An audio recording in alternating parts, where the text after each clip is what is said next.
अखिलेश यादव आज सदस्यता अभियान सपा का शुरू कर रहे हैं। वहां की तस्वीरें ये देखिए। अखिलेश यादव पार्टी के बड़े नेताओं के साथ मौजूद हैं। एक प्रेस कॉन्फ्रेंस भी वे करने वाले हैं। कई सवालों के जवाब यहां से वे देंगे।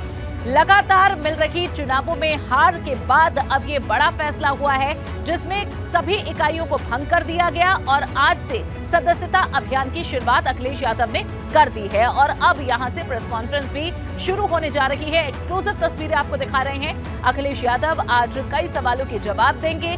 क्या मकसद है, आगे की रणनीति क्या है, क्या टारगेट इस सदस्यता अभियान का रखा गया है, कितने लोगों को शामिल कराया जाएगा।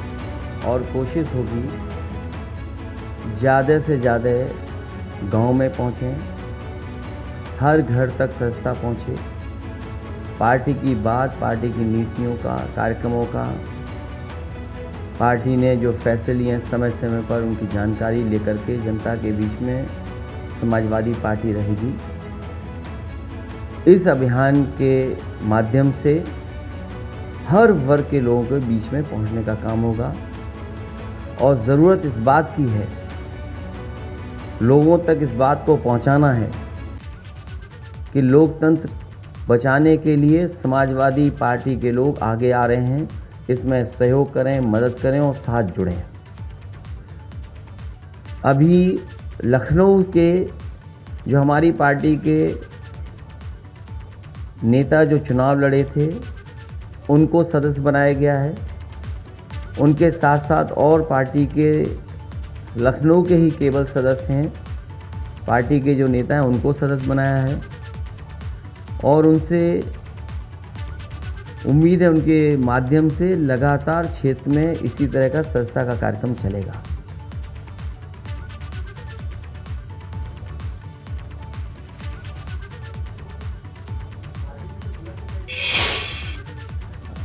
पार्टी ने अभी तय नहीं किया है, लेकिन शहर, गांव और घर पहुंचने की तैयारी होगी समाजवादी पार्टी।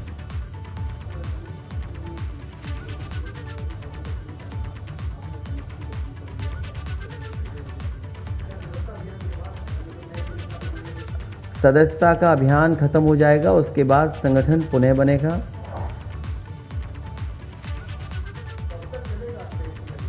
ये लगातार समाजवादी पार्टी का ये लोकतंत्र बचाने का अभियान चलता रहेगा।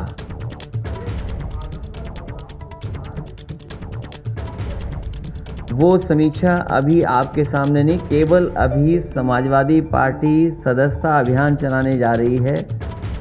यही कार्यक्रम लगातार चलेगा।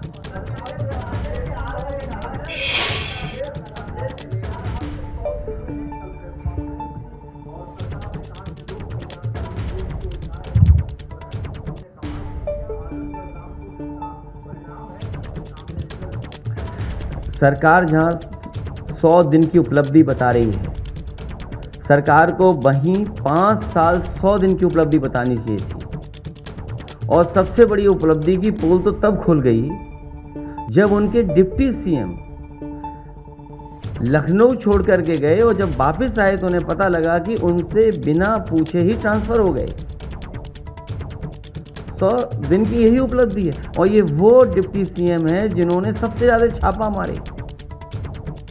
अगर हम पीछे मुड़ करके देखें, जहाँ जहाँ गए, जहाँ जहाँ कमियां देखी गई, अगर किसी पे भी कार्रवाई डिप्टी सीएम कर गए हो तो बता दीजिए। इसका मतलब ये है कि सरकार को पीछे से कोई चला रहा है। तो 5 साल और 100 दिन की उपलब्धि यही है कि सरकार को पीछे से कोई चला रहा है। भ्रष्टाचार चरम सीमा पर है, अन्याय चरम सीमा पर है। यहाँ 100 दिन की उपलब्धि बता रहे हैं, वहीं उन्हें पुरानी सरकार में जो उपलब्धियां थी, जो घोषणा पत्र बनाया था, वो कितना पूरा हुआ।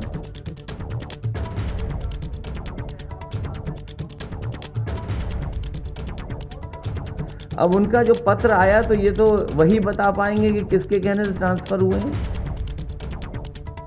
लगता है सरकार में कुछ ऐसी ताकतें हैं जो पीछे से ऑपरेट हो रही हैं। और फिर सबसे बड़ी उपलब्धि यह है सरकार की कि यूपी दरोगा भर्ती इतने बड़े पैमाने पे जिसमें धांधली हुई हो, जहाँ पर स्क्रीन शेयरिंग की पता लग गई हो कि स्क्रीन शेयर कर करके नकल हुई है या पेपर सॉल्व हुआ है, न जाने कितने लोगों की गिरफ्तारी हो चुकी है। जो जेल में थे वो भी भर्ती हो गए। तो ये 100 दिन की उपलब्धि माने कि हम 5 साल 100 दिन की उपलब्धि माने। 100 दिन में तो न जाने कितनी नौकरी देने और रोजगार देने की बात थी। सवाल नौकरी मिलेगी कि नहीं मिलेगी, या इसी तरह धांधली या पेपर लीक में नौकरियां चली जाएंगी।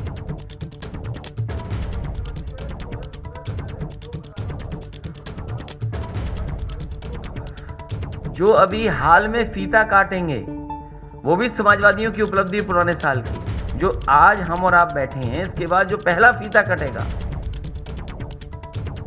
सुना है लखनऊ में मॉल का उद्घाटन होने जा रहा है, लुलु मॉल का। जाइए और पूछिए सरकार के लोगों से कि लुलु मॉल किसकी उपलब्धि है। जो मुख्यमंत्री शपथ लेने के लिए समाजवादियों के स्टेडियम को ही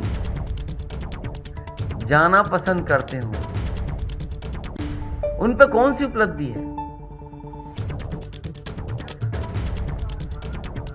मेरी जानकारी में नहीं है। अभी आधा अधूरा हो रहा होगा उद्घाटन, आधा अधूरा उद्घाटन हो रहा होगा।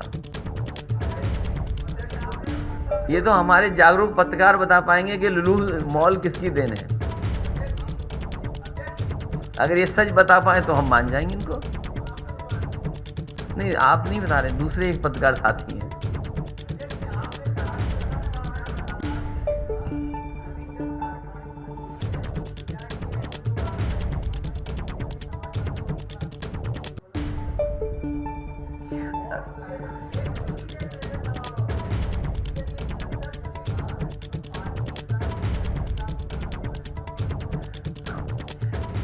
सदस्यता अभियान चलेगा। पार्टी के वरिष्ठ नेता जिले स्तर पे या मंडल स्तर पे जाकर के सदस्यता अभियान चलाएंगे। कितने सदस्य बने हैं ये बाद में जानकारी हम आपको दे देंगे कि इतने सदस्य बने। और आज के समय पर जो टेक्नोलॉजी है, चाहे आपको ऑनलाइन रजिस्टर कराने का या सदस्य बनने का मौका मिले, ऐप के माध्यम से मौका मिले, तो सब एक जगह पूरा डेटा इकट्ठा कर करके आपको जानकारी दे देंगे कि कितने सदस्य बने हैं और किस एज के सदस्य बने। नहीं, ऐप लॉन्च नहीं किया, ऐप हमारे पास है पहले से। ऐप को बनाना या ऐप के साथ जोड़ना कोई बहुत बड़ी चीज़ नहीं है, इसलिए मैंने ठीक नहीं समझा कि ऐप को लॉन्च कर दें। तो अभी ऐप डिस्प्ले कर दूं मैं।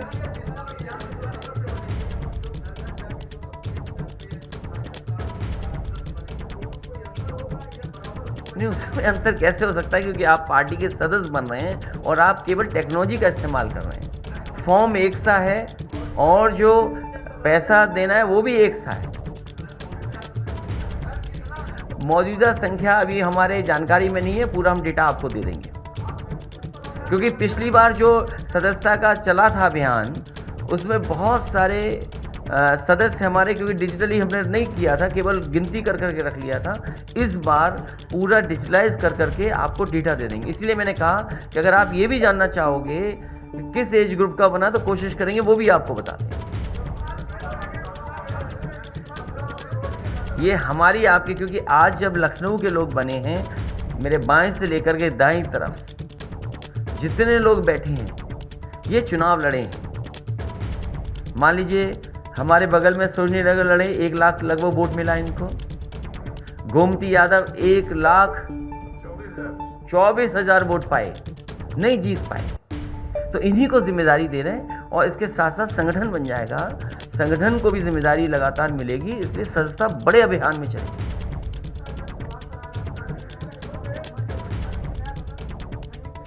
नहीं, आज तो ये वो लोग हैं जो चुनाव लड़े हैं और जीते हारे दोनों हैं। इसके बाद आप समय समय पर देखेंगे कि जिनकी 18 साल उम्र पूरी हुई, या कोई डॉक्टर हैं, कोई इंजीनियर हैं, कोई जो सदस्य बनना चाहेंगे, हो सकता है आप में से कोई सदस्य बनना चाहे। तो ये एक लगातार चलने वाला कार्यक्रम है, वो चलता है। मैं भी निकलूंगा और जगह जगह गांव जाऊंगा, चिन्हित करके गांव जाएंगे, जिससे कि गांव तक हमारे लीडरशिप जाए और सदस्य बनाए।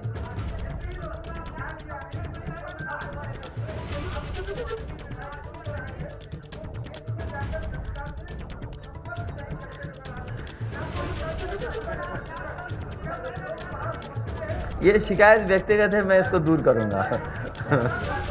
ये शिकायत व्यक्तिगत है, दूर करेंगे।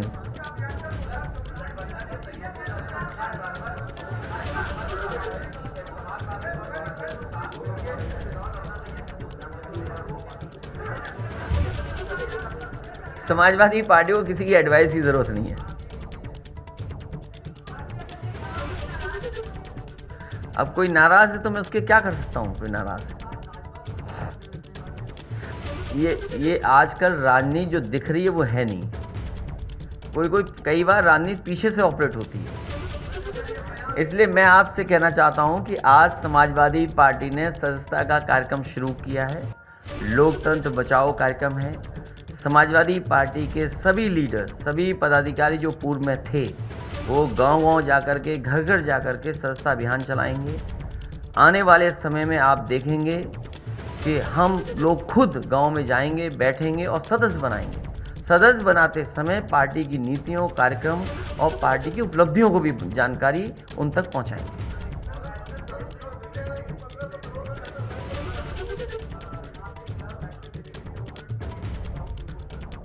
तो जब हमारे पास वो नोटिस आ जाएगा उसका जवाब दे देंगे।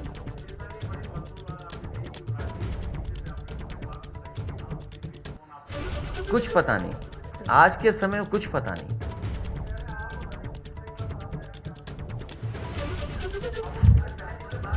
कुछ बोलना भी खराब है। अब तो राष्ट्रपति का चुनाव भी खत्म हो रहा है।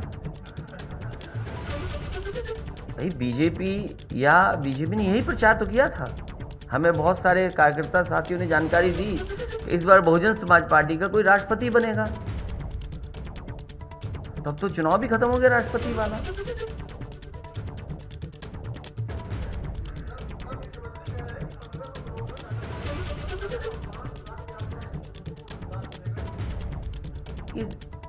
इस डाटा बनाने के साथ साथ कम से कम जाति जनगणना का भी डेटा बना दें। वो भी कब होगा? वो भी एक बड़ी चीज हो जाएगी, सरकार की बड़ी उपलब्धि होगी ये।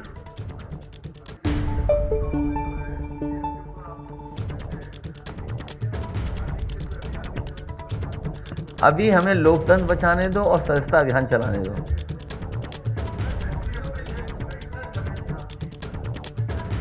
टीम कुछ नहीं,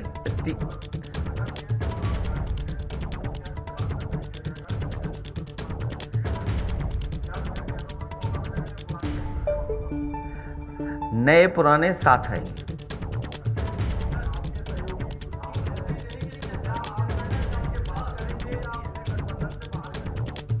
नहीं, ये सवाल अच्छा भी और बुरा भी है आपका।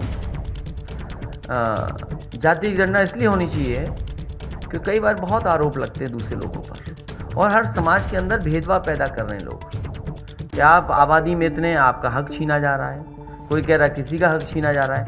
इसीलिए समाजवादी पार्टी का मानना है, और इस पर कई बार कई मौक़ों पर बहस हो चुकी, लोकसभा में भी बात रखी जा चुकी है, सुप्रीम कोर्ट तक बातें कही हैं। समाजवादी पार्टी का मानना है कि जाति जनगणना होनी चाहिए। सरकार को काम करने का, नीतियां बनाने का और उन तक उपलब्धियां पहुंचाने में आसानी होगी। आज तो चुनाव नहीं है, आज अभी चुनाव नहीं है। समाजवादी पार्टी का मानना है कि जाति जनगणना होनी चाहिए, और हमने तो अपने घोषणा पत्र में और कई मौकों पर कहा था कि सरकार बनने के 3 महीने के बाद जाति जनगणना होगी। जब बड़े बड़े डेटा सेंटर बन रहे हैं, कल को सवाल आप पूछोगे डेटा सेंटर क्यों चाहिए? कल को आप कहोगे आर्टिफिशियल इंटेलिजेंस खत्म होनी चाहिए। आर्टिफिशियल इंटेलिजेंस क्या है? डेटा सेंटर में क्या होगा? क्या कलेक्ट करेंगे डेटा सेंटर में आप? इसलिए सरकार और सरकार के लोगों को कम से कम अगर बड़ी उपलब्धि दिखानी तो जाति जनगणना करा लें। नहीं, बीजेपी, अब वो मैं नहीं जानता कि बीजेपी पे डेटा है कि नहीं। सरकार भी कहती है सरकारी आंकड़ों के हिसाब से पिछड़ी जाति इतनी है, सरकारी आंकड़ों के हिसाब से ये जातियां इतनी हैं, हमने सरकारी आंकड़े में इस वर्ग को इतना दिया है। ये ऑथेंटिक क्यों नहीं हो, फैक्ट के साथ क्यों ना हो?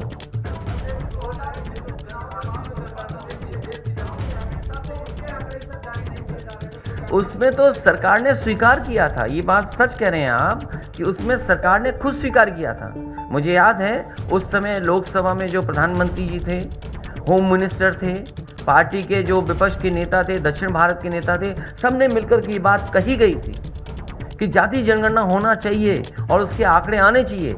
उस समय की सरकार ने स्वीकार किया था कि हाँ जनगणना के आंकड़े आएंगे, लेकिन सरकार ने स्वीकार नहीं किया।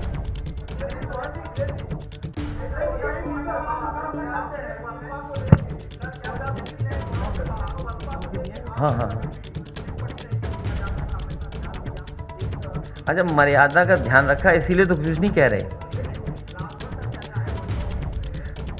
तुम ही हो जो उन्हें उलझाते हो। इन्होंने झांसी में ट्रेनिंग दी थी एक लीडर को, हाँ, कि ज़्यादा बोलोगे तो अच्छा छपटोगे। बोलो सच बोल रहा हूँ कि नहीं? देखिए हैं, नहीं वो अलग बात है, वो उनमें मत उलझो, वो उसमें मत उलझो।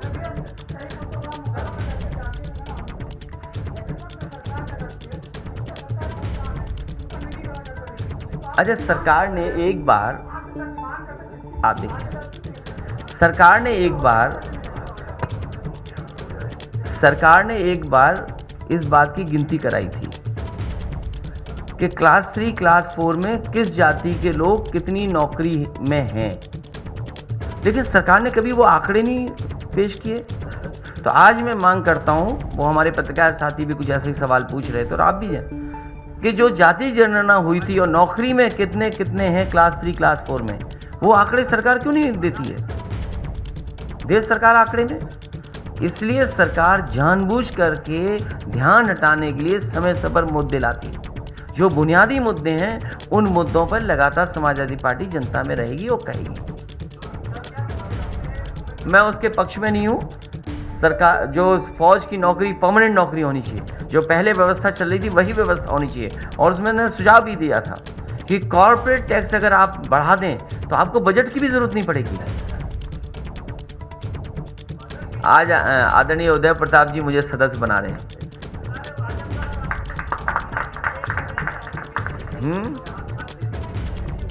बस बता दे।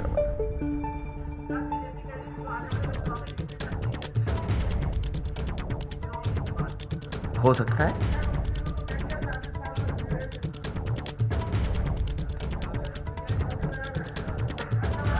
अभी ये सदस्य बन जाने तो मुझे।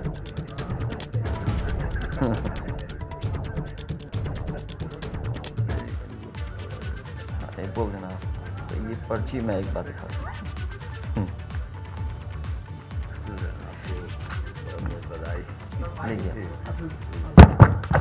खड़े बताइए। हाँ?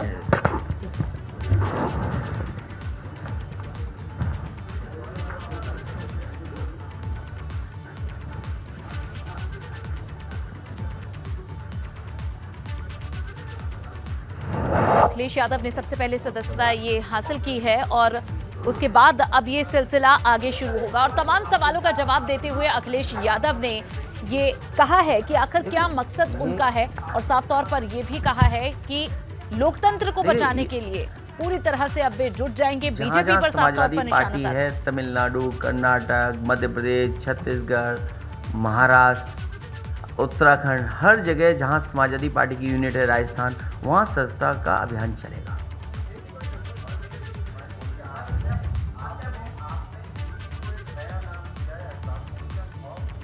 एग्जामिनेशन इन डेमोक्रेसी, आप पुराना उठा करके देख लीजिए, चाहे कांग्रेस का ज़माना रहा हो या बीजेपी का आज ज़माना है। जब कांग्रेस दिल्ली में थी तो वो ईडी या सीबीआई लगाती थी अपनी विपक्षी पार्टियों पे, और उसी रास्ते पे आज भारतीय जनता पार्टी चल रही है। और वो तो महाराष्ट्र में तो स्वीकार कर लिया उन्होंने, ईडी सरकार है। महाराष्ट्र में तो स्वीकार कर लिया ईडी सरकार है, और एक केवल ईडी सरकार वहाँ नहीं है। आप मध्य प्रदेश याद कीजिए, मध्य प्रदेश में सरकार कैसे बनी, और जगह भी प्रदेशों में कैसे सरकार बनाई बीजेपी ने। अब क्योंकि हम लोग समाजवादी लोग चुनाव हार गए, क्या बड़े पैमाने पर बेईमानी अधिकारियों ने की थी चुनाव में, क्या नहीं की थी? अगर आज हम कहें पॉलिटिकल एज ए पार्टी के हमारे वोट काटे गए, तो वो ये इलेक्शन कमीशन कहेगा कि आपकी जिम्मेदारी थी। लेकिन बड़े पैमाने पर समाजवादी पार्टी के वोटरों को चिन्हित कर करके काटा था। इन एजेंसियों का, इन संस्थाओं का दुरुपयोग भारतीय जनता पार्टी कर रही है। उसमें भी हमने कई हमारे सदस्यों ने शिकायत की है इलेक्शन कमीशन को कि किस तरीके से वोट नहीं डालने दिया उनको। एक बार हम लोग भी जीते थे, याद कीजिए, सीएम और डिप्टी सीएम का। तो ये ज़रूरी नहीं है कि कैसे हुआ, प्रशासन की ताकत, डीएम को पूरी खुली छूट, प्रधानों को फ़ोन कॉल, बीडीसी को फ़ोन कॉल, जिला पंचायत सदस्यों को फ़ोन कॉल। अरे आप नहीं जानते एमएलसी कैसे जीते गए? ये हमसे बेहतर आप जानते हैं कि एक जगह कितना पैसा पहुंचाया गया।